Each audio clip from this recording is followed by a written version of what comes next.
Running a business is hard enough, but your accounting shouldn't be. For more than 20 years, MKJ Accounting Consultants have helped individuals and businesses across Australia with expert tax, accounting, finance, and superannuation services.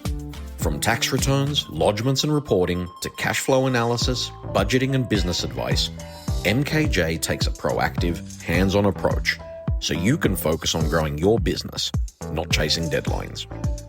So no matter what your accounting needs, MKJ has you covered. Call MKJ Accounting on 02 9317 2799 or visit mkj.com.au to find out more today. There's no Ouzo Talk without a bottle of Ouzo, which is why we love the Greek Providor. Get a real taste of the very best produce that Greece has to offer. From olive oils and delicious artisan sweets to unique spirits, earthy herbs and memorable wines. Visit thegreekprovidor.com.au to see their delicious range. The Greek Providor, proud sponsors of the Ouzo Talk podcast. Sound is. There are many podcasts all around the world, but where are you going to drink Ouzo while you talk about Greek stuff? Ouzo Talk. Ouzo Talk. Ouzo Talk. Ouzo Talk. Ouzo Talk. Ouzo Talk. Ouzo Talk. The go-to Greek podcast. The greatest of all the podcasts. The best podcast around. Not just in Australia, but in the world. It's for you, mate. And if you're a true Greek, tune in and watch me being like a pig in Chardonnay. I think the podcast has started now. Yeah, that's I it. wish we had these 30, 40 years ago. The sheer joy of Ouzo Talk. Be there. Στην υγεία σας.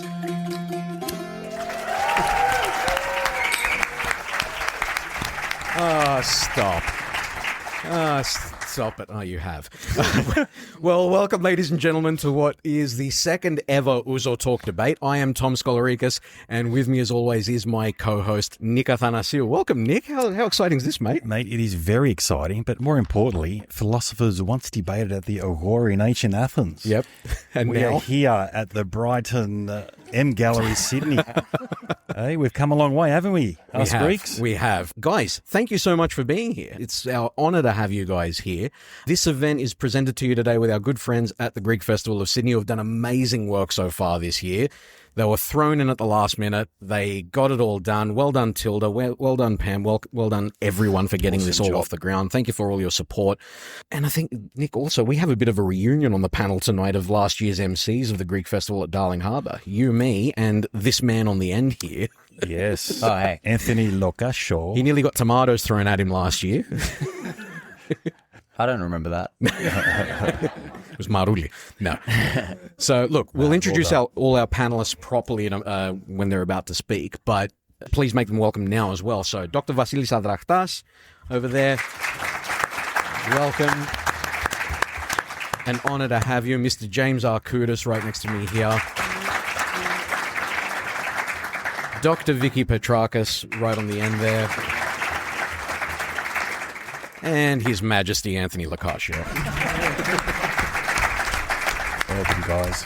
Now, we've sort of jumped the gun a little bit, but we obviously have some important people in the room, more important even than Anthony. So the Consul General of Greece in Sydney, Yorgos Skeberis, thank you so much for being here. Bravo, Yorgo. The chair of the Greek Festival of Sydney, Pamela Brostos, who is here. I can't see her up the front here. Oh, she's right at the back. Thank you. There you go. Hello, welcome. Members of our university groups, including UTS, Sydney Uni, UNSW, Macquarie Uni, ladies and gentlemen, and assorted media scum up the front. I knew you'd like that one. Yeah. Welcome to the Greek Herald. Thank you so much. We love Dimitra. Well done, Dimitra. The Greek Herald Woman of the Year event last Sunday. Absolutely amazing. Well done. Done in conjunction with the Greek Festival of Sydney. Well done, Dimitra. Go, Dimitra. Rock on. Also, Nia Gitsis, big shout out to you. She is our first female AHEPA president. They just got nominated, was it 2 weeks ago? So welcome. Great to have you here. And also for those in the room tonight, you'll be going home with something special you've already seen on your seats. Just a small token of our appreciation. No, we're not. It's not a car. We're not Oprah here. You know, but each of you have on your seats a little Ouzo Talk keychain, which comes courtesy of Milestone Moments Creations. Thank you so much, Dimitra, at Milestone Moments Creations on Instagram. If you're after bobonieres or stuff for weddings and christenings, that's where you go. So thank you so much for doing that for all of our amazing listeners. Now, the motion. Again, this is a debate, guys, and this is supposed to be fun. So we're indulging in our ancient Greek heritage by doing something that we did, as Nick said, you know, in the Agora thousands of years ago. We're trying to be part of that now, all right? So let's be reminded by the motion tonight. The motion is Greek identity and orthodoxy one and the same? This is a controversial one because we know how intertwined faith and identity is when it comes to the Greek diaspora in particular. The Church and Orthodoxy have played a huge role in our communities over the years, but can they be separated? We know people in the room have varying views on this. That's what we're here to discuss and debate in the best possible spirit. So before we go any further, we want everyone here to get their phones out because you're going to have an opportunity to vote on this. If you just take the opportunity now to scan that QR code, we're going to ask you to vote on the motion. We'll reveal later on in the evening what the results of that was, and you're going to be asked to vote again at the conclusion of the evening after you've heard everyone's arguments. Just one question. It's nice and simple. So the purpose is we do this now, we get a view, and then see if the debaters change their opinion. And the interesting thing is we did a debate last year, and the plan was that we would vote this year in the ancient Greek way of using a black rock for no and a white rock for yes. Now, we were not going to go out and buy rocks for this many people, so we thought, let's just use the technology for the moment. So I think we're good to move forward. I think we're ready to go. Let's do this. Let's get into the meat of it. So our first debater for the night is on the affirmative side of the debate. It's Dr. Vasilis Adrahtas, who is an academic who specializes in political phenomenology of early Christianity, patristics, Byzantine philosophy, the history of religions, and Indigenous Australian studies. Vasily, 8 minutes are on the clock, mate. Your time starts now. Please. Okay, thanks. I'm a Bankstown boy, so but I was raised in Athens, so you will have to tolerate my bastardized English. Now, why am I here? Why are you here? I mean, you know, the motion seems to pose a kind of a paradox. Is Greek identity and orthodoxy one and the same? I mean, we all know that it's not. We're not supposed to be discussing about it. But in a very, very interesting and intricate way, we have posed the question. We shouldn't have posed it, but we have posed it. So it means that there is something there that troubles us. Okay, and that's the first paradox that I can see with the motion, which allows me to, in a way, undermine its ostensibly, let's say, sort of a negative answer. No, not the same. I'm going to argue that they are the same. Now, in English, you know, when we say one and the same, two things are one and the same, we can mean lots of things. We can mean that they are equals. We can mean that they are identical. We can just mean that, look, they go together. We are one and the same. So it depends, you know, on the modality of the words we are using. Another thing that puzzles me with regards to the motion is that on the one hand, we have orthodoxy. Orthodoxy is a religion. On the other hand, we have Greek identity, which is not a religion. So are we asking if apples are the same, one and the same, like with as oranges? Why are we putting these two very different things on the same plate? That's the second paradox. The third paradox is Greek identity and orthodoxy the same? It would make more sense to ask, was Greek identity and orthodoxy the same? Has it been the same? Will it be the same? But is it the same? Now, it sounds a bit too general, too essentialist, too, arching and sweeping. Anyways, nevertheless, I will argue that they are the same. Now, I could, refer to lots of things. For instance, that ancient Greeks, whatever we might, fantasize about when we say ancient Greeks were slowly, gradually assimilated into Christianity. I mean, the Christians were the Greeks who became Christians. The Christians did not, fall from heaven, or they didn't come from planet Mars. The second thing is that we all know, but I won't talk about that. Okay, we all know about it. The second thing is that we have Byzantium, a great empire, in history, the Eastern Roman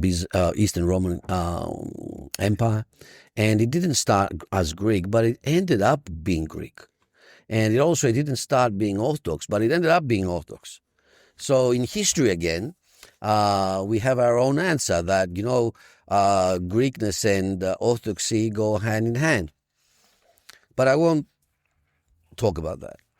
Now, the other thing is that during the 400 years or so of Ottoman occupation, Greekness, in a way, again, whatever we might understand by saying Greekness, was safeguarded by the Orthodox Church.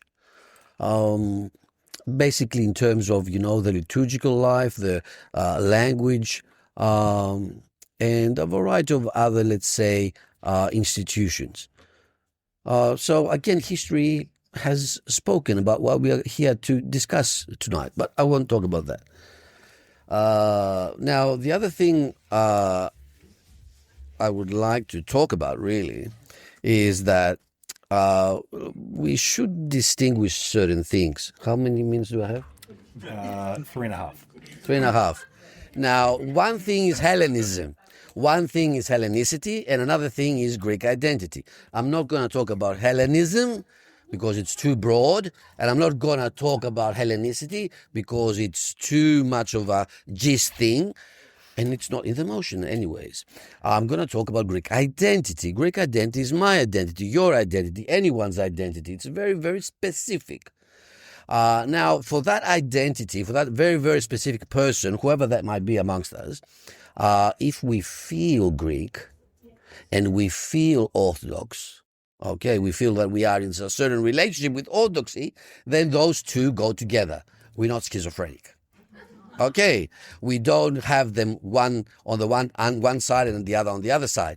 So the motion does make sense historically, but I won't talk about that. But it does make sense, okay, psychologically, subjectively, for each one of us. And especially for those of us amongst us who feel Greek and Orthodox. Otherwise, it doesn't make sense. It doesn't make sense for a Greek Catholic. It doesn't make sense for a Greek Protestant. It doesn't make sense for a Greek neo-pagan. It doesn't make sense for a Greek Jehovah's Witness. So the motion makes sense if you do feel Greek and if you do feel Orthodox. And when you feel those things, both go together.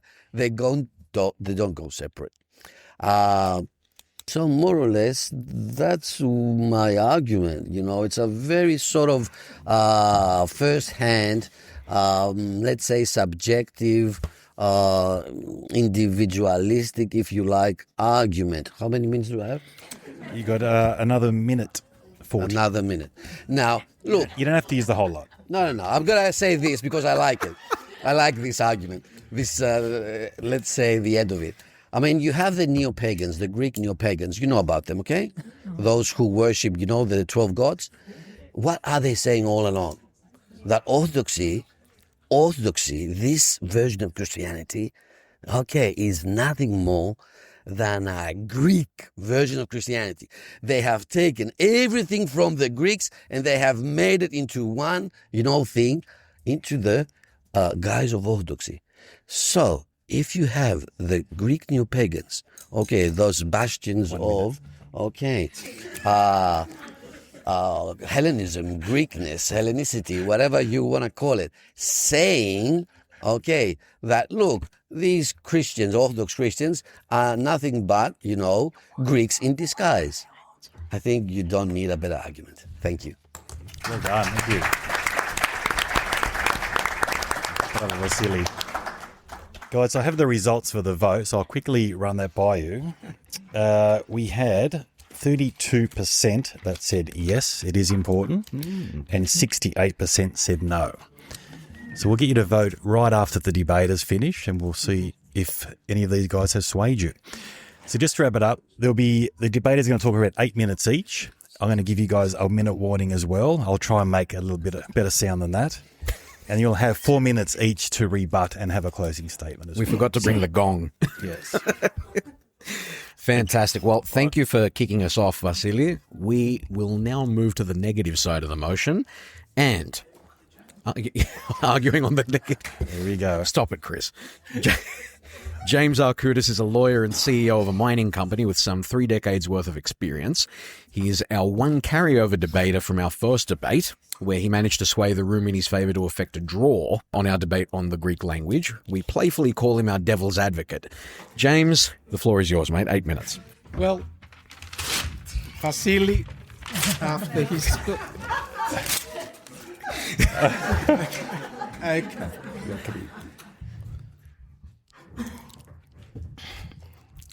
Ελλάς, Ελλήνων, Χριστιανών, Greece, for Greek Christians. Where have we heard that one before? For those of you who may not know, and I mention this because a lot of people in the diaspora in Australia had left Greece before the military junta of 1967 to 1974. But I had both the misfortune and privilege of living 2 years under the junta.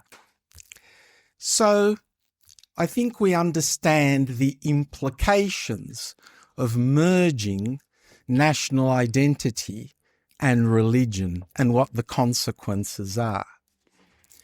The other aspect is, during that period, you had those forces, those fascistic, dictatorial forces. What was against that? What was against that was the original motto of the Republic, which is Eleftheria ή θάνατος, freedom or death. What prevailed? Freedom prevailed. So in a way, the Greek people themselves have actually determined this issue, and I would hope once and for all. So we then move on to what constitutes Greek identity. It cannot be just its religion, because religion is transnational. There are Orthodox Serbs, Bulgarians, Russians, and whatnot. But Greeks have their own identity. We cannot subsume it just into our religion. That would be pruning us back, keeping us under control, stopping our growth, stopping our development. And that's not what we want. What composes a Greek? That's something that has always preoccupied me.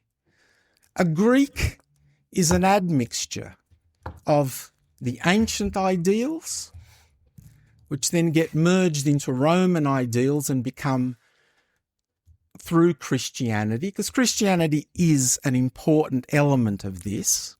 But that's when we adopt the Hebrew God, and that changes our psychology to a very large extent. But we become Romans. We no longer want to be Hellenes. The Hellenistic period ends before Christ, and then Hellenes is associated with paganism. And we lost Hellenism. We were no longer Hellenes. We became Romans, and then later, all those things that Vasilis talking about actually became Ottoman. And for 400 years, our identity was subsumed into the Ottoman occupation. That's where the church was important, because it was only in that period that Greek identity in the church became almost fused, because the church was the instrument by which the Ottomans controlled the Greek serfs.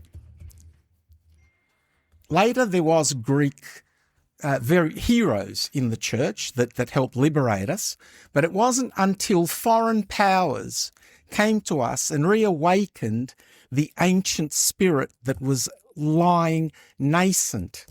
Εκεί μέσα εκατοικούσε, ντροπιασμένη σιωπηλή, as the Greek national anthem says. That was our spirit. It was suppressed, and we had to reach back to our ancient roots, to a moral ethic of the ancients. The moral ethic of the ancients was such. They lived in an amoral world. They had capricious gods. They didn't have any certainties. But nevertheless, their ethic was, I can choose to do good or I can choose to do bad. I can choose to be heroic. I can choose to create civilization, art, culture, music, or I can do bad. The Greeks glorified their heroes, Achilles, Odysseus, Leonidas, Pericles, the great philosophers.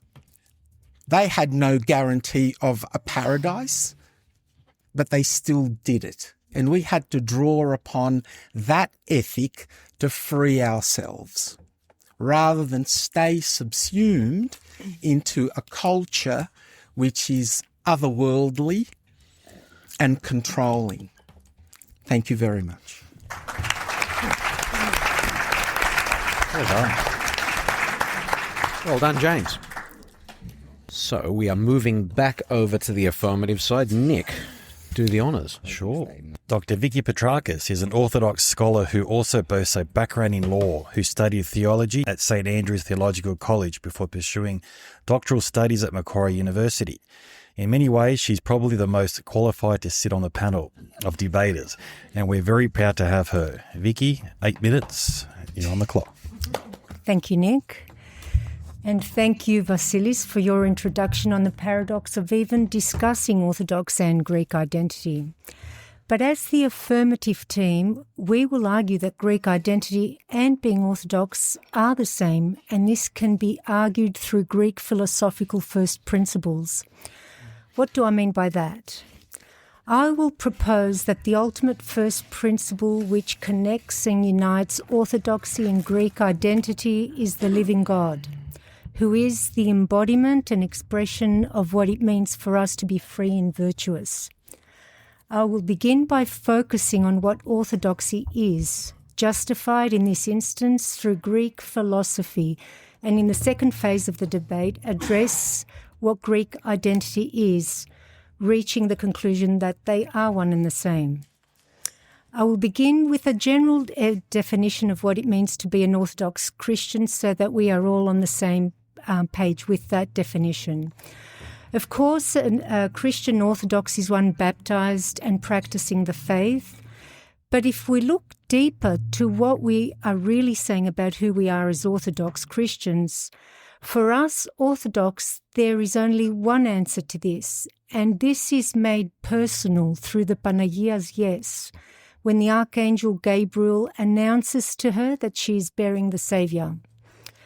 She was accepting on our behalf to validate the divine image of Christ within, which we are all born with.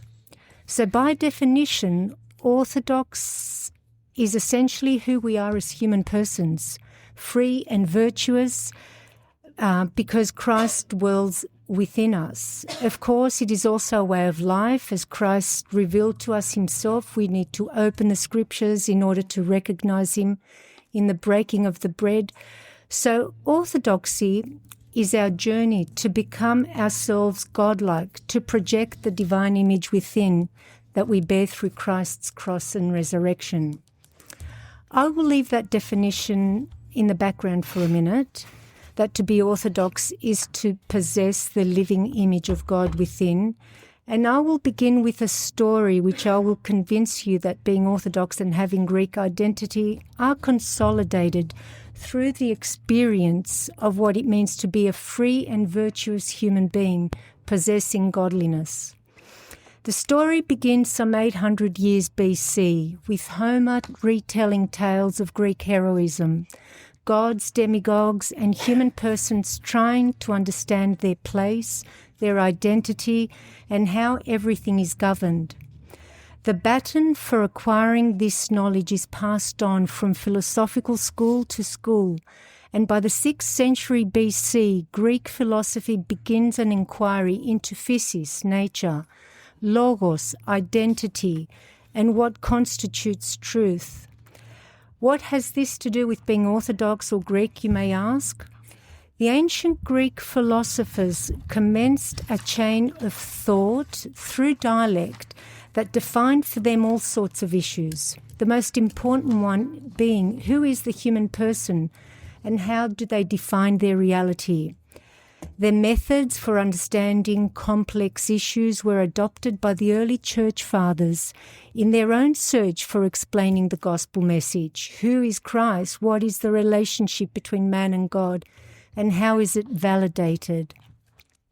You see, Greek philosophers began as scientists who came to identify the notion of God with ousia for defining the causes of nature.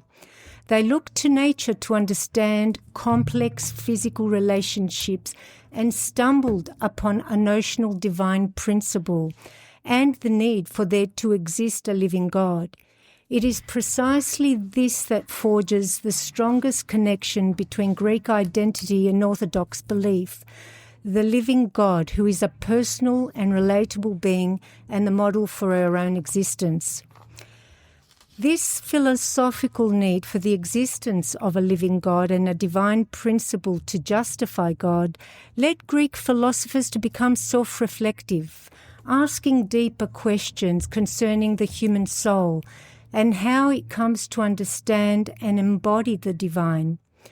For the early church, Greek philosophy became a tool. Orthodoxy and the gospel message were examined and explained through philosophical principles and ideals. The early Greek fathers presented Christ through his cosmic divine identity and Platonic imagery and ideals like the good, freedom, virtue, and the like. So Christ, in this instance, was the one who qualified our freedom and virtuous life. One such Christian philosopher was Justin Martyr, who discussed Christ, the Logos, in his cosmic identity as a seed that is implanted in our human soul. Others, like Clement of Alexandria, defined God's living identity within us through the Platonic nous that could be qualified and demonstrated through Christ. The ancient Greek philosophers gave orthodoxy the language and the model for how to present Christ as the divine first principle that resides within us.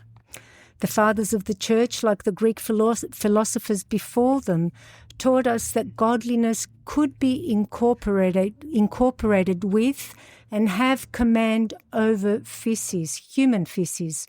For them, the risen Christ as virtue, as divine virtue, and the one who presented our ultimate freedom through the cross is the Orthodox way, and it is the Greek way. Orthodoxy and Greek identity mandate us through their historical connections to express through our life and works what it means to be a virtuous and free individual. These are not mere abstract terms to make us feel good, but are the essence of who we are, defined by Christ, implanted in all natures as the first law within. So who we are as Orthodox Christians projects the definition of our Greek identity, which means to possess reason, freedom, and the ability to do good. The same principles that our ancient ancestors modelled their democratic societies on, and the leaders of the Greek Revolution upheld in taking up arms, as I will examine in the second phase of the topic. Thank you.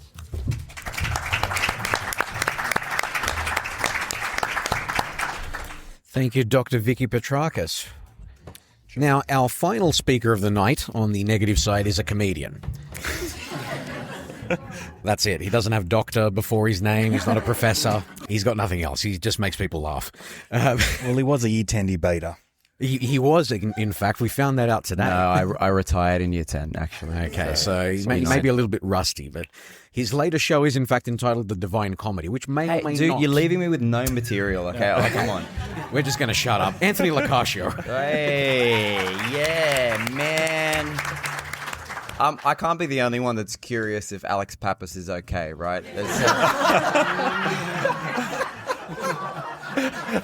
We're right? Yeah, excellent. Fantastic. All right. So, nice to see you all here at this debate about whether Greek identity and Orthodoxy are one and the same, folks. And you're probably all a little perplexed and wondering why there is an Italian comedian participating. I don't know either, man. I have no idea what I'm doing here. Generally, I just did it as a favor to these guys. Honestly, I don't hold any degrees in theology. I'm not remotely scholarly. I do have an accounting degree and 4 years worth of HECS to pay for a law degree that I got kicked out of. I have no background in history, etymology, or anything really that might contribute here. So I'm going to do what I do best and talk about myself. I'm not an Italian comedian. I am an Australian comedian with Greek and Italian heritage. My parents are both first-generation Australians, and when I was a child, identification with my ethnic heritage wasn't overt. It was implicit, you know, it was energetic. We lived with my Yaya and Papu in the house in Maroubra that they have owned since the 60s when I was 4. So, you know, I had a pretty good base level of Greek language skills, and I knew that I ate better than most of my friends. But it wasn't until I was 13 and my parents divorced that I started to understand the implications of my ethnicity. You know, in the wake of the divorce, my mother gravitated towards her Greekness very heavily by means of coping mechanism. You know, in times of identity crisis, human beings tend to have a strong propensity to tether themselves to rigid sources of identity, such as nationality and ethnicity and political leanings and religion. I had only ever been to Greece once before this, and yet suddenly we're having yearly pilgrimages to Adrahtas. That were the norm. My morning commutes to school, which were previously scored by Shania Twain and Celine Dion, had now been replaced by Plutarcho.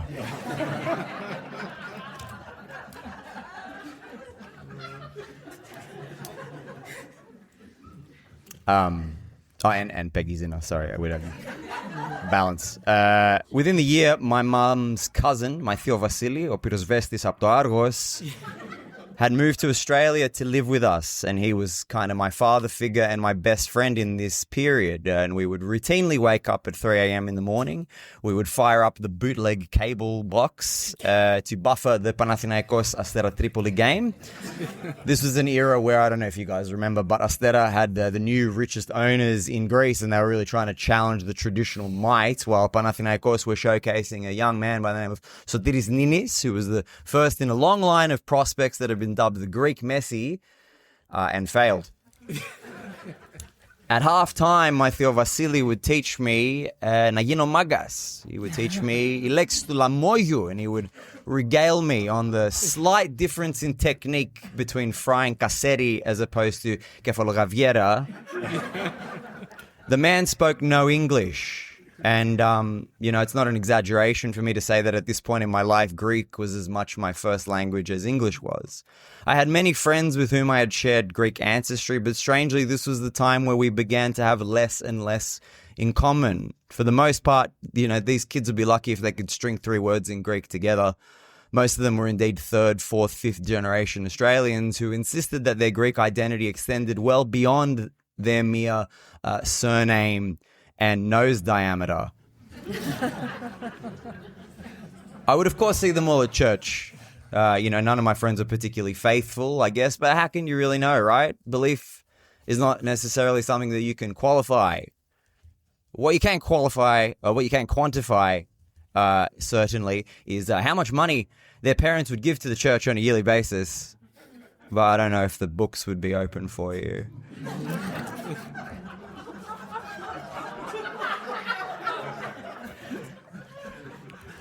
My uncle, o Pyrosvestis Adrahtas, was always rather perplexed by the degree to which so-called Greek culture in Australia was formulated around the church. It wasn't really the case for him living for 42 years, in Greece. A similar sentiment was shared by the friends that I'd meet at university. I gravitated towards the Greek societies, and I made fast friends with many first-generation Greek Australians, and even some actual immigrants that were my age, who seemed to match my new energy a lot better, and they too were baffled by the emphasis on the church. I, of course, met them through the Macquarie University Greek Association, which I had the honour to serve as treasurer and then president of in 2013.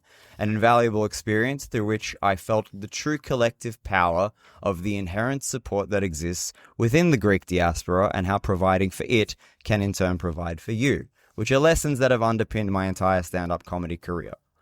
The support of both the Greek and Italian communities came to me, even throughout my early years, in which I was, to be frank, not very good. Yet, by openly and proudly representing these communities, I was able to build enough patience and goodwill to where I could tour and sell out venues not only across Australia, but in New Zealand, the UK, Canada, New York, and fulfill a lifelong dream of selling out Enmore Theatre in early 2025.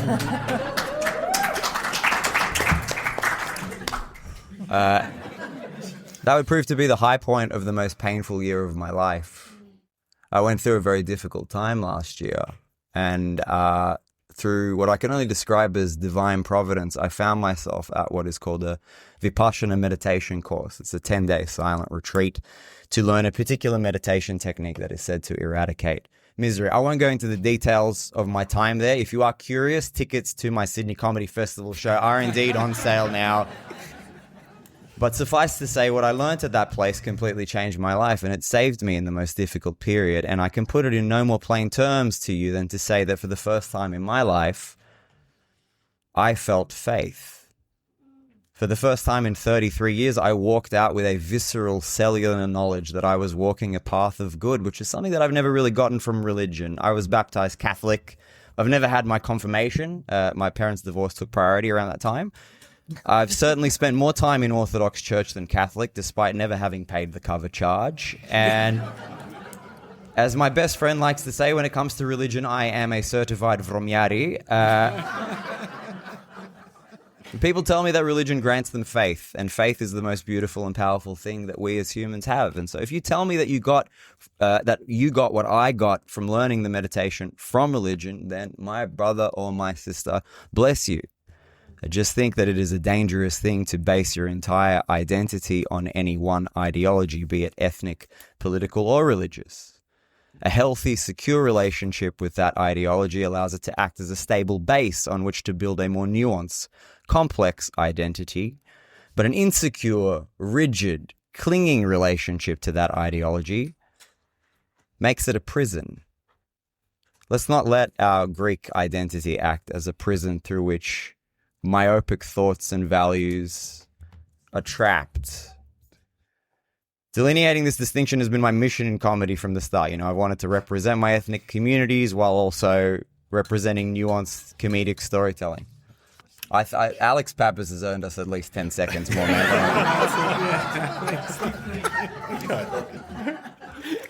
I'm going to just end by saying one thing, because I'm not here to shit on religion. That's definitely not what I'm looking to do.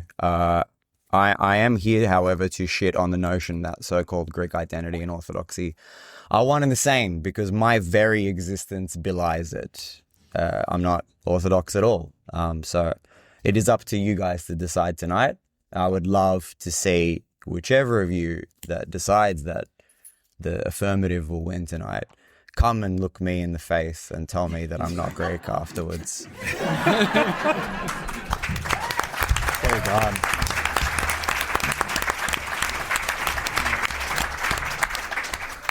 I'm sure there'll be a few.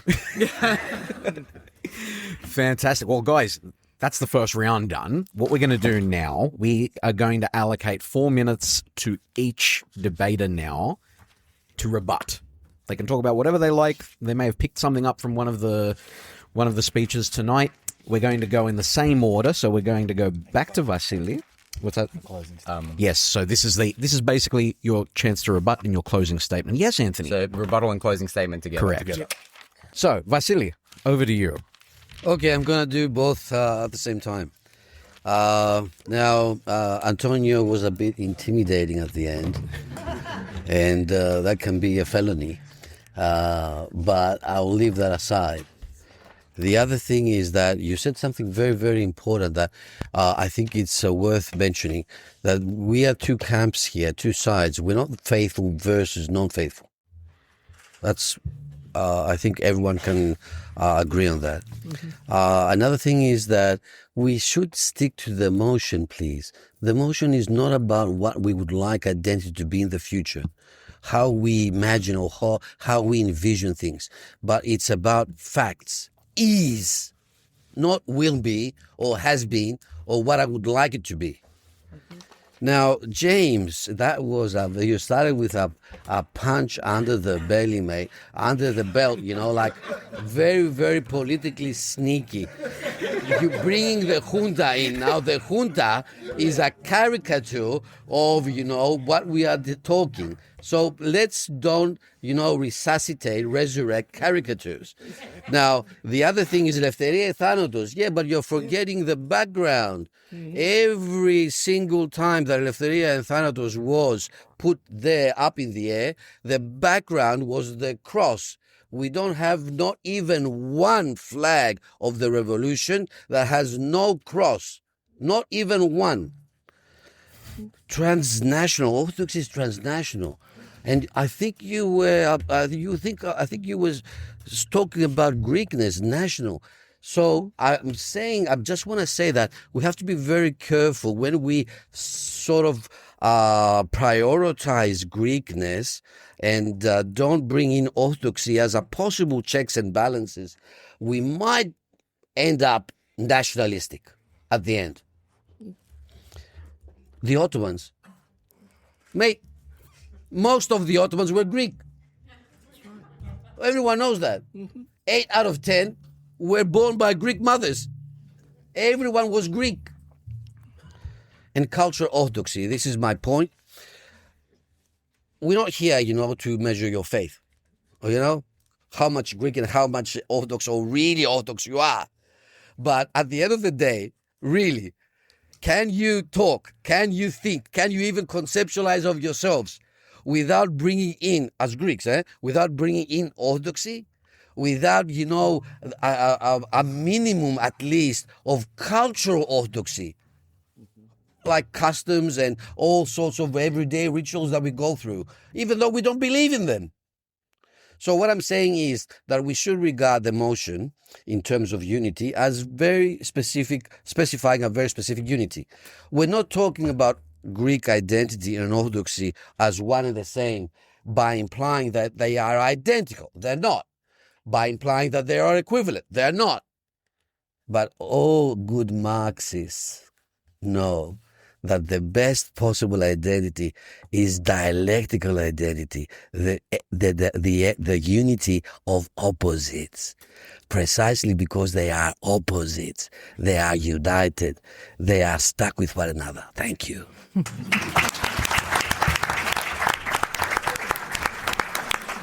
Well done, Vasily. Done. Okay, over to you, James. Yes. A few things. Just move your mic forward. First of all, Eleftheria Thanatos is an ancient concept. That's the 300. That's the Athenians at Marathon. We had to get that back from the ancients. It wasn't 1821 that invented Eleftheria Thanatos. That's the first point. The other point is the Ottomans. Yeah, we lost the whole nation. They became Muslims. They've got nothing to do with Christianity. So that's that second point. And then I'd like to go to some of the points that Vicki was talking about, the philosophical aspects. Because it's true that the Greeks invented Christianity, but they only used a small section of Greek philosophy, the big three, and that's why they became the big three, which was Socrates, Plato, Aristotle. Their particular philosophy is very specific and very limited. All the other traditions of philosophy, of the pre-Socratics, of the other natural philosophers, of the mathematicians, was cut out, and we were only left with the big three, who were otherworldly, who were brilliant because they were the philosophers that in their time, if you had to just depend on your senses, they took everything to as far as you could possibly go without a microscope, without a telescope, without further technology. And they have dominated the Western world. But that's only a section of Greek philosophy. It's much larger, and the world is only now catching up with the philosophy of science and the other effects that Greek philosophy had. So the Christians borrowed that. That didn't come first, had nothing to do with Christianity. Christianity used that as one of its ingredients. And that is simply a culling mechanism of the Greek culture, of minimizing it, of pruning it back. So I think that the other important aspect to remember is that in the Greek history, the Greek church, after the fall of Constantinople, and it was very interesting if any of you went to see the patriarchal service, the patriarch becomes the de facto emperor. He takes over the role of the emperor. Church and state are then merged. When the patriarch walks in, he's wearing royal purple. He is the emperor. And then they change him. He puts on his hat as the patriarch and fulfills that role. So at that point, church and state became merged for the Greeks. And that explains that era that the Greeks and Orthodoxy became the same. I'll say very quickly one last thing, because when the Greeks wanted to separate from the Turks after the Ottomans fell, the original idea of the church was not for Greek liberation. It was the reinstitution of a Byzantine empire with all of the Orthodox of the Balkans to join in together with the Russians, and then they would get Constantinople back. But fortunately for us, there was other forces, other international forces that intervened and sort of culled that idea, and we actually got a modern Greece. Thank you. Thank you, James. Dr. Vicki Petrakis, floor is yours. It is true that you can be Greek without being Orthodox, or indeed Greek Orthodox without being Greek. However, these assumptions lack depth and clarity into the nature of what it means to be Greek. Yes, being Greek is defined by having Greek citizenship, but is there something else that touches on the essence of what it is to be Greek? Perhaps an example that resonates with us all is when our sons and daughters in the diaspora identify with their Greek heritage.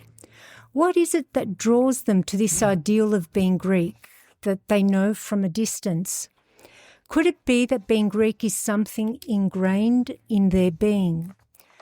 The birth of the modern Greek state and the ideals of God-derived freedom out of which it resurrected, and our identity from the ancient Hellenes who gave us democracy and prized freedom, grasp the essence of knowing what it means to be not just Greek and Orthodox, but a human person. When Socrates urges us to know thyself, what he is really saying is know the ideals that we possess within, freedom, love, goodness, and aspire to be these. What it means to be Greek was exemplified in 438 BCE when Pericles, a committed democrat, built the Parthenon for civic and religious life and identity. He merged an alliance that was indispensable to what it means to be a free citizen. In his funeral oration, he gives us an account of the principles upon which democratic life was founded, esteeming sacrifice and courage as indispensable to human freedom. Similarly, in 1821, Palaios Patron Germanos, in proclaiming the oath of the Greek Revolution, had a bold vision to justify a new Greek identity. The theological rigour of the revolution was based on human dignity, freedom that the Greeks possessed within because their foundation is the living God. So when we talk about what it means to be Greek and what it means to be Orthodox, we need to look to our history, a former glory of the Hellenes whose ultimate first principle and defining reality was o Theos. The hierarch Germanos intuits the civil libertarian aims of the revolution on indissoluble bonds between God and the human person, based on virtue and a virtuous life, already present through God's life and identity within us.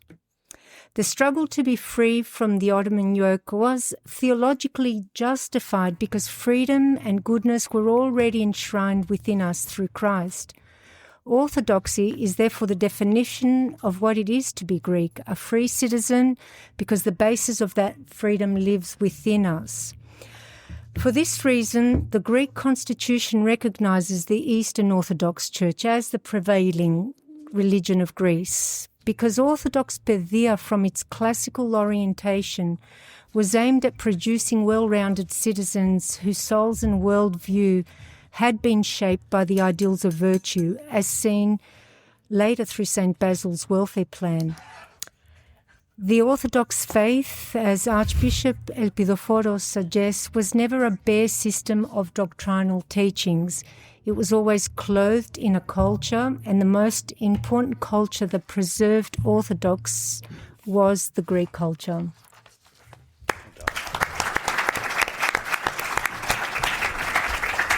Thank you very much, Dr. Vicki Petrakis. Now, Anthony, bring us home, mate. What's on TikTok, Thea? Alex off? Man, imagine doing it twice. Crazy. So clock's ticking? Yes. Oh, Go. I'm just so impressed. I'm an idiot. You know what I mean? Like, I got no business here. So I'm just so impressed with all of the speakers and how well they've done. So I don't really have anything to sort of rebut, because you guys use a lot of big words, and I just like, I don't want to do that. So I think I'm just going to pay everyone a compliment, really, if that's cool. I think that's the way to go about it. Because Vasilis keeps calling me Antonio, which is hot, man. That's sexy. You don't even need to buy me dinner, brother. You know what I mean? Like, that's fine. I did write down that as a comedian in particular, I am genuinely very impressed by your ability, especially in the opening comments, to speak for a good 5 minutes at least without saying anything. And your teammate Vicki, what I'm impressed most by with Vicki is that Vicki is so theologically dialed in. You know, the religious nous is so pervading and sort of energetically with us that her speech made me feel like I was in church. I don't know, but so I'm very impressed with both of you. Thank you so much for being here with us. I do have a closing remark that's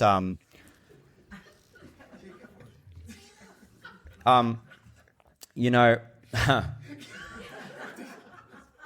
I do want to leave you guys with this. because I may not be a certified historian in any capacity, but I do have a pretty keen interest in history. And, you really don't have to look that far back into history or indeed that far away to see the dangers that can be posed when an ethnicity, when a national identity is conflated with religion. You only really need to go back, say, 3 months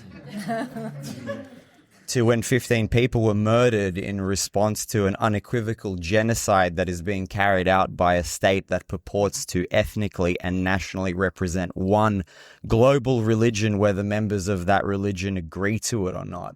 We had Australians murdering Australians on a bridge that I have walked over thousands of times in my life. Murdered, including were a dear friend of mine's parents. He lost both of them as they valiantly fought to disarm one of the gunmen.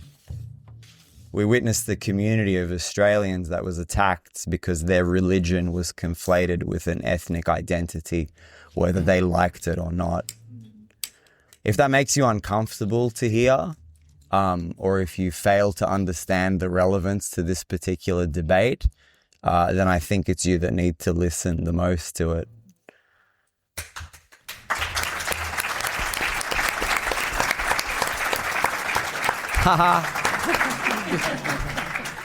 Wow.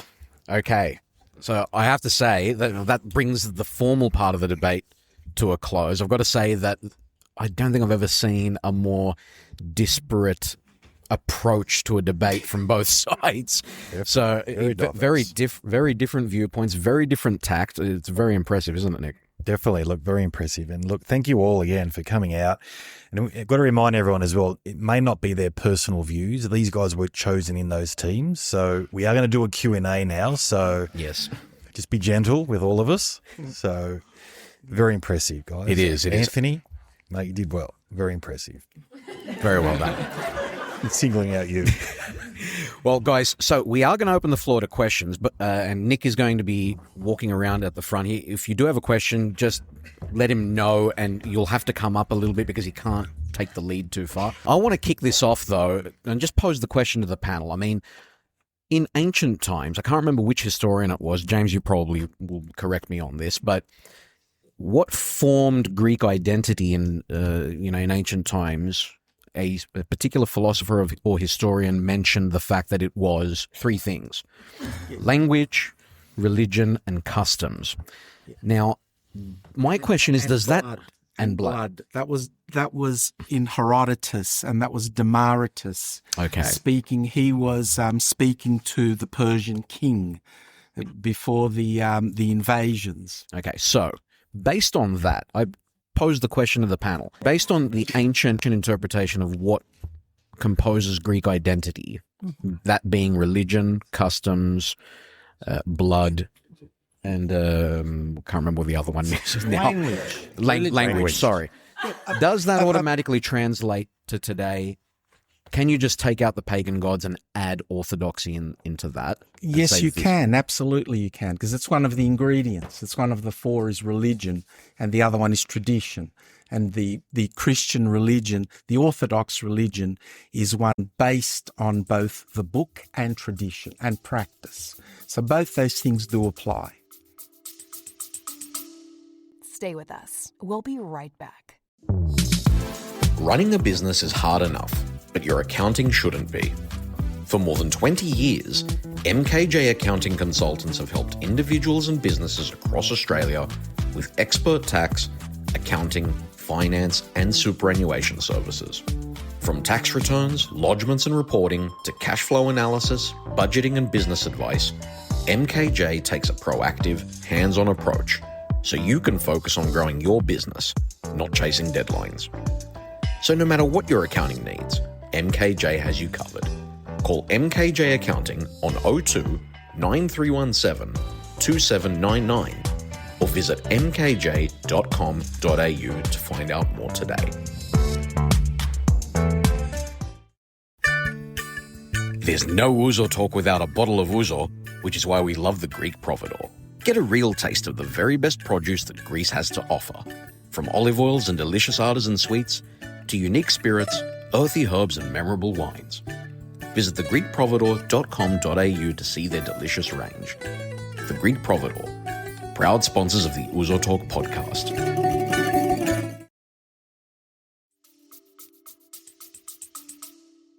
I just want to say, look, this is the opinion of Herodotus. You know, I mean, it's not some kind of, of doctrine. And Hellenism has been always something evolving in the process of making, and it's still in the process of making.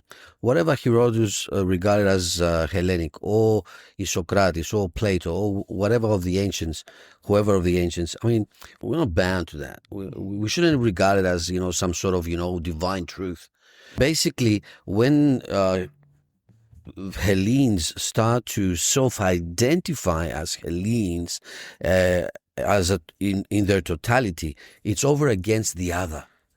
If the Persians were not there, if someone else other was not there, we wouldn't have come up with an identity. In many ways, Orthodoxy is about the same thing. It's over against something else which is not Orthodox, which is unorthodox, that it identifies itself. I would just suggest that we keep things open, Even Orthodoxy is in the making. But the motion is in itself quite fluid, the motion we went through. So in a sense, it shouldn't be about, unease, but about a will-be. I would say that. Thank you, Vasily. Good answer. Okay, we are opening it up to the floor. Nia, got your hand up first. Thank you so much. A lot of talk was about during the Ottoman occupation, and no one can deny that without the presence of the church, the Greek identity wouldn't have survived. And this is what united for the Greek War of Independence. My question comes today. Let's talk about Sydney and our community. Will Greek identity survive without the presence of the Orthodox Church if the church did not exist? No weddings, no christenings, no Greek schools. Will our identity survive? That's a very interesting question, because so many of our community in the diaspora equate our Greekness with our faith and those events. The extension of that question is really about, does us equating those things to our religion either denigrate it because it's putting it down onto a level of the worldly, let's say? Yeah, it's actually, I was having a thought about this the other day because I was having a discussion with my friend.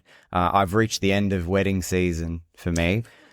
We've hit the end of the line, and I did a head count of how many of my Greek friends did, sorry to reuse the term, but did a Vromiari wedding where they did it in the park and they had a celebrant, and it was 40% of the Greek weddings that I've been to. And I mean, if you consider the Greek wedding, I mean, there is the notion that if a Greek marries a non-Greek, and if there's a different culture, it's still a Greek wedding because Greek culture just subsumes whatever. It's like a twin in the womb, right? It's one of those things. But nonetheless, even those weddings, we did it in the park with the celebrant. And I've been to many friends that are both Greek that have done the park. It doesn't have to be a park. It can be anywhere that's not a church. Right? You can do it fucking here, whatever. It doesn't matter. But no, I think the weddings are fine.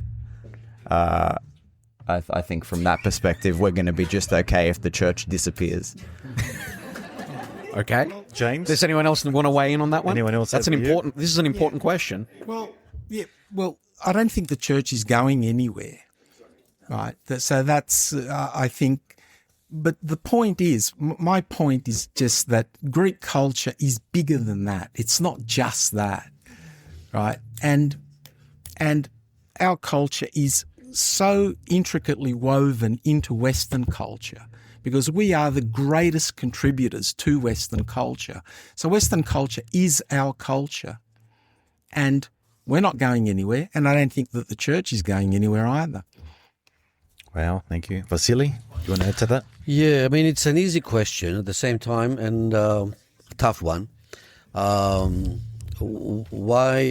is it easy? Because, folks, let's be honest now.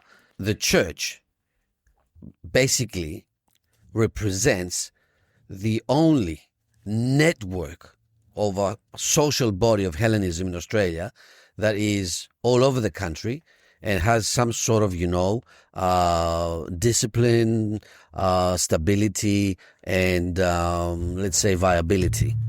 Everything else is crumbling. Now, does that mean that we should, as Greeks, remain within that network? No, it doesn't. I can't see any way of salvaging Hellenism, let's say, in the short term and the middle term, away from the church. I would like to see Hellenism growing beyond the church in the long term, but that's a further step in the future. I can't see it happening right now. Besides, there's only one way that Hellenism, Hellenicity, Greekness, can really affirm itself, not at the level of subjectivity and, myself, yourself, how I feel, but objectively, and that's language. We might say that, being Greek or Greekness is not identical to language. Yeah, it's like saying that, okay, the human body is not the heart. Yeah, but without a heart, you cannot really, be a human body. The language is so important that without it, we won't be going anywhere. Not in the future, but in the next generation. Now, why am I saying this? Because there's one space, only one, not religious, cultural, social space, where the diachronicity, the history of the Greek language from Homer to our days has been preserved. And that's the church. In the church, you can listen to the language of Homer, you can listen to the Septuagint language, you can listen to Koine Greek language, you can listen to Byzantine Greek, you can listen the filthy Greek of the priest preaching. That spectrum of Greek is only preserved in the church, and it's the only way we can communicate and participate in it and take it and do whatever we like with it. But that's where it is. So in the short and the middle term, we are stuck with the church. Well, Mia, hopefully they answered your question. I have a quick comment to that. I went to a funeral at St George Church in Rose Bay, and there was not one word of Greek spoken. And I'm with you that we should preserve the language. It's extremely important. And there is another place where that occurs, and that is academia. Because it was in academia throughout the whole period that we had lost our primacy in the West, at Oxford, at Cambridge, Tycho Brahe, in Italy, in France, and elsewhere, that actually had access to the Greek language. But I do agree with you that it's extremely important. It's another one element that really we must hold on to and we must learn, because I want Greeks to be the best Greek experts in the world. I don't want foreigners to be the best Greek experts in the world. And that's what we've been relying on. And that's the obligation that we have as Greeks. We have an obligation because we should be responsible for these things and not just delegate them to the rest of the Western world. We have to take them up. And that goes beyond orthodoxy. Great. Thank you, James. This gentleman here. Okay, we've got a few questions. Should we get them to vote now? We'll get you guys to vote, so we'll go through a few more questions. Some 40 years ago at the Fourth Greek Festival, the headline act was a Greek composer called Leodi. And as many of us young people at the time, now we're not so, we approached Leodi and said to him, what defines Greekness? And for many of us, it was that non-Greek Dr. Alfred Vincent who taught us our Greek at Sydney University, and I have great praise for the man, and who's also on the festival committee. But we asked Leodi, what is it that defines Greekness? And he looked at us and said, it's not language, which we thought it was. And he said, it's actually Greek music. If you hear Greek music and you feel it in your heart, you are Greek. So I'm asking the panel, to respond to that. Are you Greek if it's just Greek music? Do you need Orthodoxy or anything else if you feel Greek music? And Leodi was amazing back then. Admittedly, for me, when it was last Sunday, Iulia Karapataki, again, I thought brought out an incredible Greekness in all of us who were there. Great question. Thank you for that. Who wants that one? Thoughts? Anthony? Yeah, I mean, I was the only person that referenced Plutarcho in his speech, so I'm with you, man. I'm with you. I do think that sort of ties into the language thing, though, as well, because so much of the actually good Greek music is tied up in the lyricism, which is often phenomenal. So I think those two go hand in hand. But the music, it's the musical component, the beat is, I think. Yeah, if it makes your hips start doing shit, then you might have a little bit of Hellenism in you. But I really appreciate that sentiment and that question and that point. I think that's wonderful. Yeah. Can I just ask you, what are you particularly talking about, the lyrics or the actual? I think that was a question to Leodi, and Leodi was talking about the music. He wasn't talking about the lyrics. He was a composer. Okay. Well, I totally agree, because you can go to the Greek church and you can hear those wonderful Byzantine hymns, and you can have no idea what they're talking about, and most of us didn't, but you still have that feeling. For instance, the Good Friday Lamentations, right? The Axion Esthi and all of those. And then when you discover what the lyrics say, that even takes it to a greater level. Because, for instance, in the Lamentation where the Virgin Mary is crying over the body of Christ, and the poetry of that language is absolutely incredible. But yeah, the music does affect us. And the iambic pentameter goes all the way back to ancient times. So it does resonate with us. And that's gone all throughout the Middle East and throughout, many, many places. And Bob Dylan too. Yeah, that's right. Yeah. Fantastic. We got any other questions from the audience? And we have a lot of questions. So while this is going on, if our panelists have any questions for each other as well, we can do that too. So this is an open opportunity. Dimitras Kalkos from the Greek Herald. Thanks so much for outing me. I wanted to be an anonymous question. That's okay. This is directed to Dr. Petrakis, and maybe I've misunderstood because, like Anthony, I'm definitely not an academic. But you touched on Greek philosophy providing the intellectual language through which orthodoxy was expressed. But if Greek philosophy predates Christianity by centuries, then doesn't that suggest that Greek identity exists independently of orthodoxy rather than being defined by it? And wouldn't it be best to say that orthodoxy is then an expression of Greek identity rather than its definition of one in the same? Interesting, yes. I understand where you're coming from, but what I trying to emphasize was what the fathers of the church took from the Greek philosophy in order to understand. So basically what I'm saying is that the same philosophical issues were being applied, were being asked, and they use Platonism. They go back to, the scientists, Thales and all those, Heraclitus, Pythagoras and all these early philosophers, and they see what they do with their scientific inquiries. They're all delving into find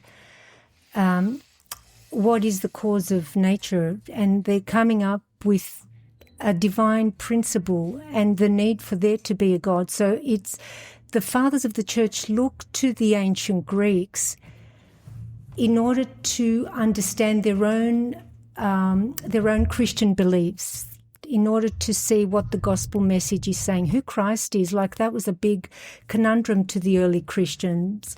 And they use philosophical understanding in order to explain to the common people how something divine, how God can come into physical space. I mean, that is absurd to think about it. You can struggle when people say to you, oh, Christ became man. It's like, what are you talking about? So they used philosophy to explain how a divine being could become man, and that's how they used. Who are the Greeks? Why, to answer that question, The philosophers that were the Greeks are the lost house of Israel. Sorry, just stop 1 moment. We need microphone. Okay. Do you want to come up or? Yeah, just come a little bit forward if you could. Okay, I'm a little bit nervous talking, but well, first of all, the Greeks are the lost sheep of Israel, and that can be affirmed from the primary resources from the Aeschylus, Herodotus, and numerous other sources. If you want to see who the Greeks are, where they come from, they came from Egypt amongst the shepherd Hebrews. They were the most royal line of Hebrews, right? They didn't go with Moses to Judea. They decided to go to Greece. The amount of evidence for that is astonishing. But Western sources have distorted it because they want to push Indo-Europeanism. They don't like the Greeks to be Semitic people. So that's your answer. The ancient Greek religions were looking for a savior, and I got a whole thesis and irrefutable proof substantiated to confirm that. If you deny that, we do have academics on the from panel a Venetian origin that are not Greek, and you want to create a Greece that's in the form of a Western Enlightenment that divided reason and religion. But the Greeks never did. They were religious early on. And if you thread that and see the books that they come from that origin, you're gonna understand clearly why they became Christian, why they looked at the prophecies of ancient Greece. All right, thank you.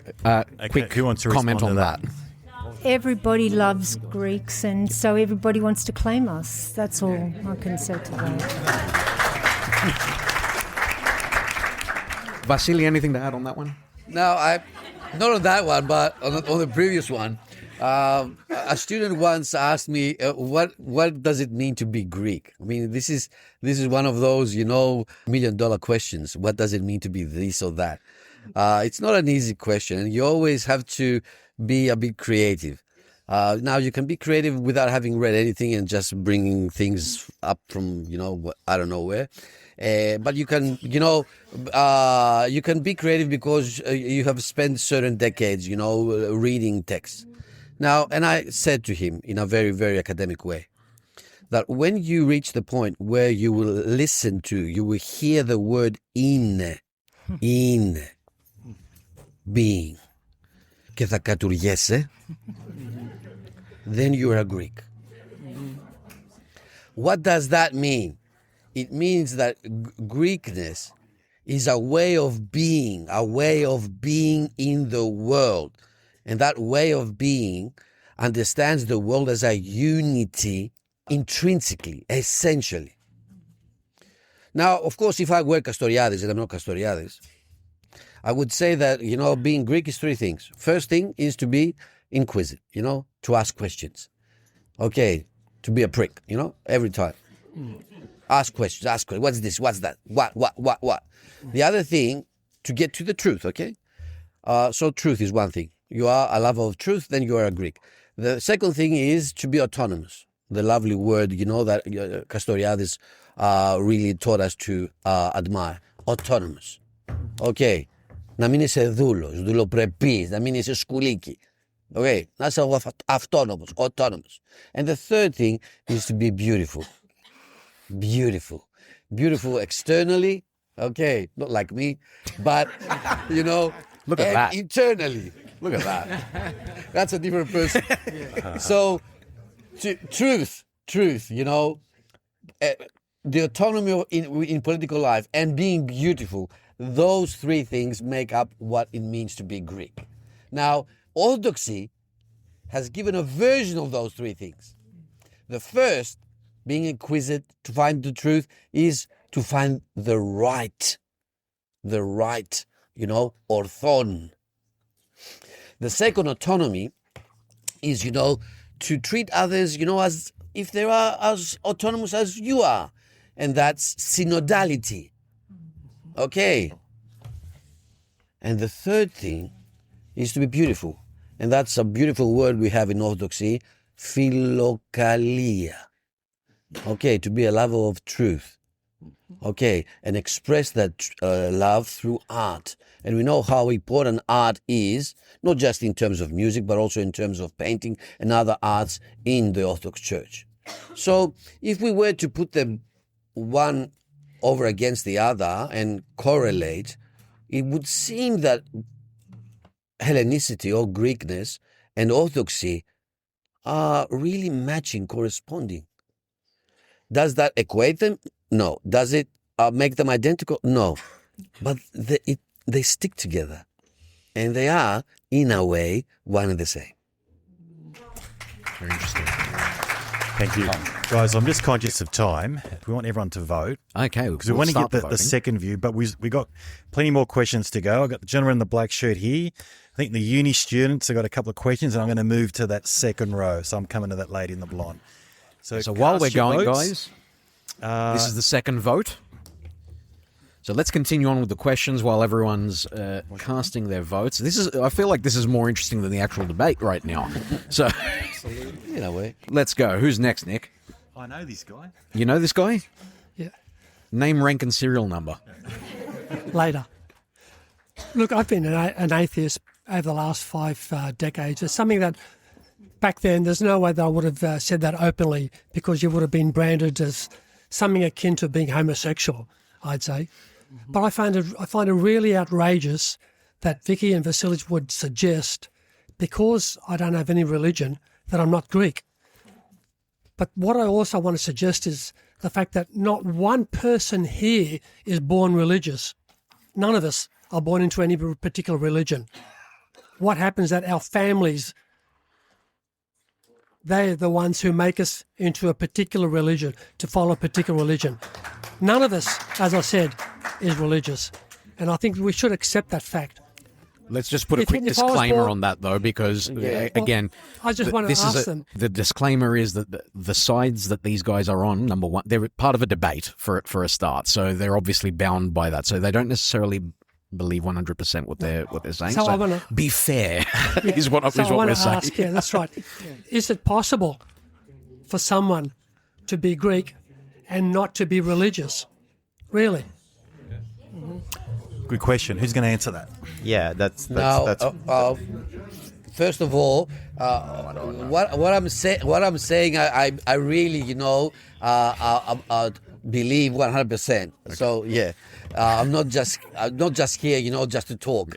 Now, Con, no one suggested. I don't know. I didn't suggest that, or if I suggested that, then I'm wrong. But I don't know. Vicki didn't suggest that. I think that a person, an individual, has to be Orthodox in order to be Greek. We didn't say that. That didn't come out of our mouths. Now, you specifically, you are an atheist Orthodox. You are an atheist Orthodox. No. And you are an atheist Orthodox in the most, full sense that you can understand the term. An Orthodox, a real Orthodox, believes, in a human person, not just a human person, the human person, And if that's not atheism, then I don't know what atheism is. And you are an exponent, of this. Thank you for being here. But, yeah, really, because this wouldn't have come out of my mouth in a different, situation or context or condition. But I really wanted to say this, I have this in my mouth, to put it out in public many years. So thank you for... So you can be a Greek without being religious. You can be religious without being Greek. But you cannot be, Greek and at the same time Orthodox without being an atheist. Okay. You have to be an atheist. That's the condition. Okay. And especially after Nietzsche, that exquisite, that marvelous Greek German. Okay, after the death of God, we know for sure that you have to be, an atheist. Okay, thank you, Vasily. We've got a few more questions. That's fantastic, Vasily. And we can credit Nietzsche with being the person that said that Greeks invented everything that's worthwhile. Yeah. Who's next? I thank you for a very vigorous debate. Just looking at the question again, the question is Greek identity and orthodoxy one and the same? It is currently, and is it one and the same? My question is, what if someone is obviously born Greek, has the Greek identity, and then marries a non-Greek, non-Orthodox? That person can still feel Greek, their identity, their culture. However, they've dropped the Orthodox component. So are we saying that, back to the question, is Greek identity and Orthodoxy one and the same? That's the question. Is it one and the same? Well, I think what Vasilis is saying is that you're still bound up in that Orthodox culture. You're brought up with it. It imbues you, and it's infused into your being. And then whether you drop that label or not, you're still sort of in that scheme of things. I think, is that in some ways what you're saying? Fair enough. Yeah. So I've answered for you. Yeah. No, I mean, take the extreme, let's say a Greek Jew. Take the extreme case. In many ways an extreme case. A Greek Jew. A Greek Jew, is only really possible within a context of Orthodoxy. Historically, we know what happened to Jews, in the West. And where they ended up, being expelled, exiled from the West. They came to the East, to the Ottomans. They came to the East, to the Orthodox. They didn't, remain, they couldn't remain. And we also know what happened to the Jews, not just only in the Middle Ages, 14th century, Spain, and so forth, but also in modernity. So I'm taking that case, a Greek Jew, especially, let's say, a Sephardic Jew or even a Romagnol Jew, okay, and how much they feel at home in Orthodoxy over against, being in some other Christian denomination, context-wise. I don't know if I'm answering the question. I'm answering the question, yeah. Of course, you can be Greek without being Orthodox. We know that. I mean, everyone. We're not here for that. I mean, we would be idiots, really, if we were talking about it. We're talking about Orthodoxy as not as a religion, not even as a faith sort of thing. We're talking about Orthodoxy as a reality, social, cultural, everyday life, world reality of ours, in which we have been born and, we have understood ourselves and grown up and sort of, become what we are. It's a structure. And we cannot think of ourselves out of structures. I mean, it doesn't mean that, you have to believe in order to be Orthodox. How many Muslims out there really believe in the Quran or the Prophet? All of them? No, of course. They don't believe all of them. I teach, Muslim students the last 20 years. Half of them don't believe, really. But they are what we call, and it's a bibliographical, sort of reference. It's given. It's cultural Islam. Mm-hmm. They belong to Islam, that's their world, the Islamic world, what we call Islamicate. In the same sense, there is an Orthodox world. You believe or you don't believe. And to take it a step further, if you are Orthodox and you are a Serb, you are Romanian, you are Russian, you are Albanian, you are Arab, and, for those who have gone to the Middle East and they have come across Arab Orthodox, you are what? A Greek. You are a Greek. They identify as Greek. Arab Orthodox identify as Greek. Yeah, they do. Okay. Thank you, Vasily. Some great points there. I'd like to add something about identity and Judaism, because Greeks and Judaism, there's a very powerful story in Auschwitz. There was a group of Greek Jews there, and they were the only group that actually revolted against the guards and blew up one of the gas chambers. And they were gunned down by the guards while they were singing the Greek national anthem. I think as Greeks we should be very proud of those people. But they were Greeks, full Greeks, but they were definitely not Orthodox. Thank you, James. Very responded. Okay, I've got another question over here. It looks like we're going to the university students. So, what was your name? Nathan. This cable's longer than I thought. Extremely. This is my first time attending anything sort of like a live debate, and it's very interesting. And we apologise. The question has been very interesting, and I feel as though it's already been answered by the European Union and the Greek government in the summer of 2000 when they removed the religion component of the taftotita, the Greek identity card, all throughout Europe, and the Greek government approved it. And we saw a lot of despotadas, priests take protest against it. But as pretty much I think all four of you have mentioned, eleftheria thanatos, freedom or death. That's what drove the Greek revolutionary uprising against the Ottomans in 1821.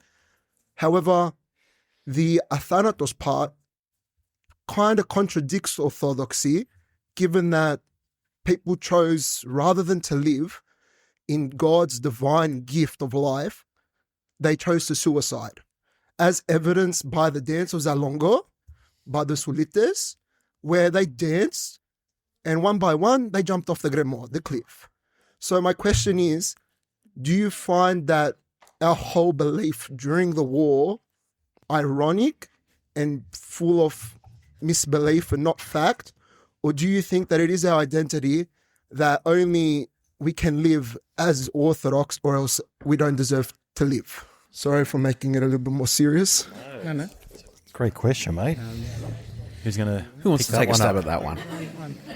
We can conjecture, we can think what we like, about Zalogos, about this or that, and we don't get anywhere. I mean, let's look into something which is objective. Okay, and let's take one. This is extreme now because I'm just using the revolution era to say the opposite of what you're saying or you're trying to say, if I have understood you correctly. Take one of the constitutions of the revolution. Any of those constitutions. In the constitutions, who is a Greek? Who is a Greek, Panagiotis, in those constitutions? Whoever believes in Christ. And the Trinity. It's actually the Trinity. Yeah, but it's defined in a very specific way. Yeah, as the Trinity. It's not defined in terms of Plato, in terms of Herodotus, or in terms of Pericles, or whatever. You believe in Christ, you're a Greek. You don't believe in Christ, it's a Yauris. Τελείωσε. Because we have been talking about the revolution and that kind of... No, we are not at the revolution right now, okay? We are, we are beyond the revolution. We are beyond those sort of aspirations or understandings. Nowadays, when we talk about Greekness, we try to be inclusive. We are inclusive, okay. But there's always a historical deposit, a structure that has been forged, and that for the last 15 centuries at least has been forged, through Orthodoxy.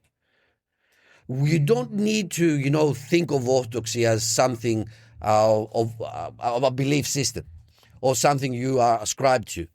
It's just a structure, a historical structure, within which, everything has been woven in terms of our current state of Greekness.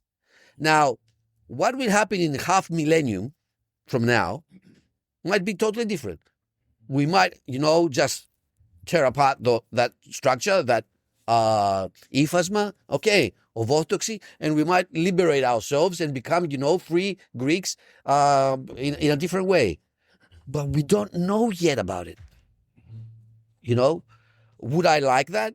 Perhaps yes. Is that what we have in front of us? No, it's not. That's Vasily. the point of disagreement between me and Vasily, because I think we have reached that point. We reached that point a long time ago, and we've gone way beyond that. So are you And Greek? Are you Greek? of course I'm Greek. You don't look Greek. There you go, you see? The looks. Now we go into the looks. Well, I've done my DNA test. Come on, guys, I've done my respectful. DNA test. I can show you afterwards. I'm pretty much full-on Greek. I'm from We've the got time for just a unraped. couple more Okay, guys, questions, we've got Nick. 2 more questions. But let me go back to the freedom or death thing, because that's also very important, like you said. Yes, that's not a Christian concept at all. That's my point. We had to go outside of Orthodoxy to free ourselves. We had to be like the 300 Spartans and sacrifice ourselves and choose death for a greater good. Sorry? We asked for the blessing. Okay, Yeah, guys, we've got 2 more questions. Yeah, well, it doesn't matter, because, you see, Christianity is a pacifist religion, you see, and the Greeks, we were the ones that took it more seriously than anybody else, because we were not converted at the point of the sword. We actually volunteered for it. We embraced it. James, Christianity has so many military saints than Yes. any other religion. I've got to tell you something It's not about pacifist. I've It's got to not tell you pacifist. something about the saints. Yeah, this okay. is a very important one. Aios Dimitrios, my namesake, right? You look at the icon, and when I was a kid, I went, wow, this guy's killing the bad dudes. Right? And he's there, and the guy's underneath him, and his horse, and he's trampling him, and then I'll read the story. And I go, hang on, what's going on here? He got run through by spears in his cell. So how does that work, Father? Oh, well, after he died, and when he went to heaven, he got justice, and that's symbolic and that's metaphorical. That was the crude attempt of the Romans to militarize Christianity, enteutonica, right, that Constantine saw. Right, but it failed. The only religion that got that right was the Muslims. Yeah. Okay, thank you, guys. Guys, we've got 2 more questions, and we're going to reveal the results of the debate. So we've got Tom here. Tom's got a question. Thank you. Vasily, mainly for you, I think, but anyone could comment. You did some excellent definitional work at the beginning where you covered your ground so that you defined the terms of the questions in the way that excluded the simplistic essentialist, they equate to each other. But I'm afraid I feel like you replace it with another essentialist position, an alternative, which is we've all lived through a history and a context in which they are integrated, and therefore the reality is we don't have a context in which to... The underlying point then becomes, and I'm sorry, I forgot, James has touched on it occasionally, there's a political question, small p political question, of asserting Hellenism or Greekness to be separate and have a growth and dynamism beyond and independent of the church. And that seems to me to be the only valid debate, because your point that we can't separate, of course we can't, that's obvious, because it's a history that is inescapable, and they're not one and the same as it was stated in the beginning. But the real question of whether there's a propensity, a dynamism to culture independent of the religious context and a vitality that is sustainable, you personally, I think, excluded that for the purpose of the debate, but I didn't get enough out of it, and I'd welcome any comment. Yeah, can I? Yeah, thanks a lot. It's an excellent question. First of all, I used essentialist to recall what Anthony was saying. A big word, I used as a big word. I like big words. That's why I used essentialist. But to be honest, I am an essentialist. But I am a dynamic essentialist. So I'm following up what I perhaps didn't really communicate. I am an essentialist. I believe that, there are entities in history. It's not just fluidity. It's not just, fuzziness. There are things there. There are phenomena. There are structures. But they are in a constant flux. They are in a constant becoming. Now, if you are asking, and that's what I think you are asking, if the structure, the deep structure of historicity that I call orthodoxy, within which Neo-Hellenism, because that's our Greek identity, Neo-Hellenism, it's not ancient Greek, is possible to change, I would say yes. To the question, should we change it? Again, I would say yes. Which means politically, do we want a separation of church as an institution and state as an institution? Yes. But these are questions not of the infrastructure, but they are questions of the substructure, the superstructure. So I would be seemingly sort of, subverting myself, but I do think, and I do believe that you have to keep together Greekness and orthodoxy, but at the same time, have them work separately, together and separately. How is that possible? We haven't found that yet. Not in the diaspora, we haven't. Be honest, we haven't. And we haven't even found it, in Greece, where we are still debating the issue. Should we start discussing about the separation of church and state? We're still discussing if we are going to do that. So we haven't really, delved into how is it possible dialectically, but in reality, to keep the two things together, but have them work separately. But that would perhaps require a new debate, in itself. We're open to it. I think we've got a few debates coming up. But look, thank you. We're just conscious of time. I've got one last question, and I'll give you all the results as well. And you'll be surprised with the results. So we've got young Michael here, the Vice President of Health Soc.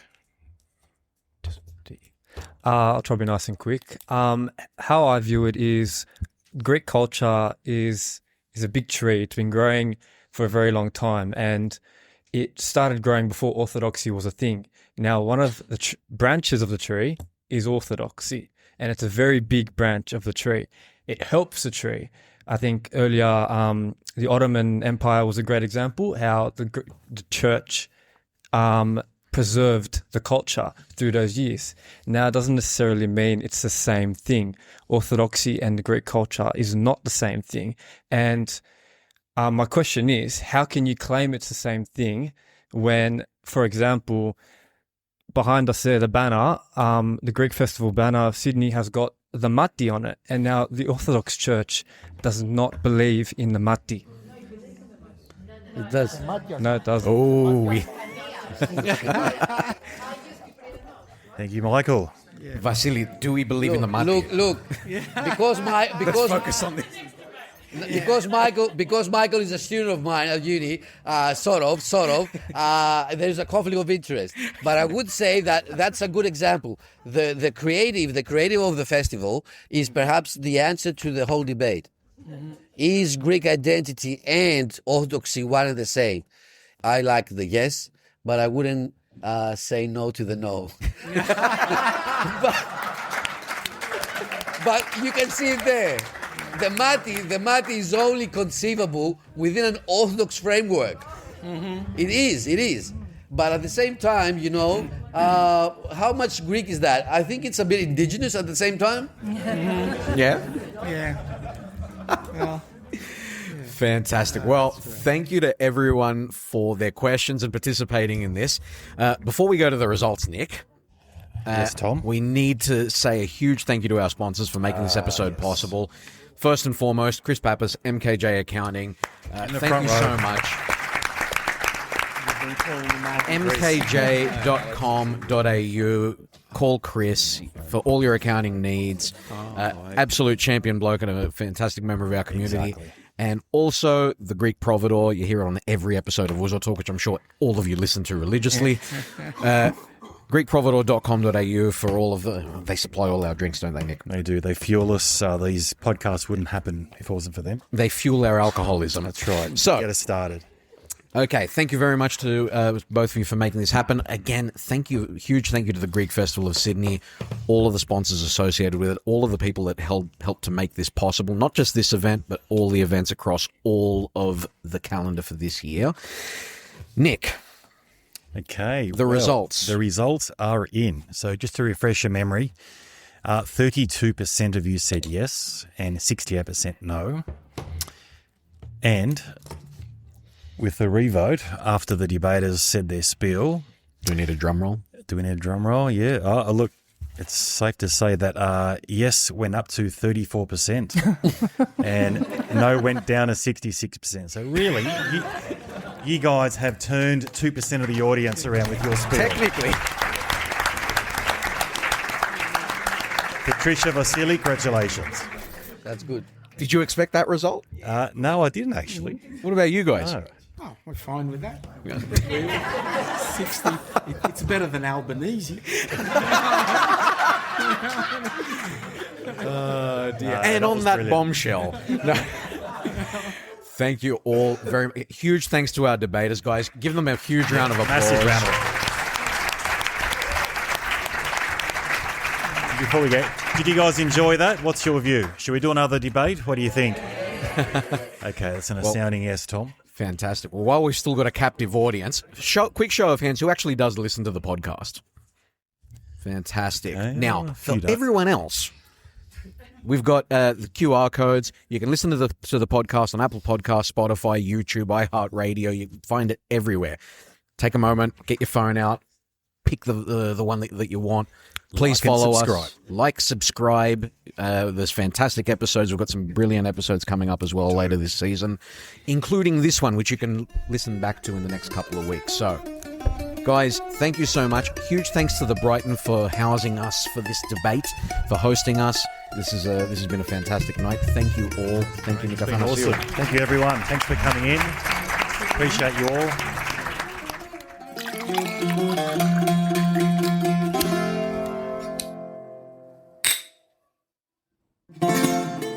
Ouzo Talk is produced, written and presented by Tom Skolarikas and Nick Athanasiou. Our theme music is written and played by Peter Apostolidis, with additional music from George Kalapidis and Bouzouki legend Thanasis Polykadriotis. Ακολουθήστε μας στο Soundees, στο Spotify, στο Apple Podcasts και στο Google Podcasts.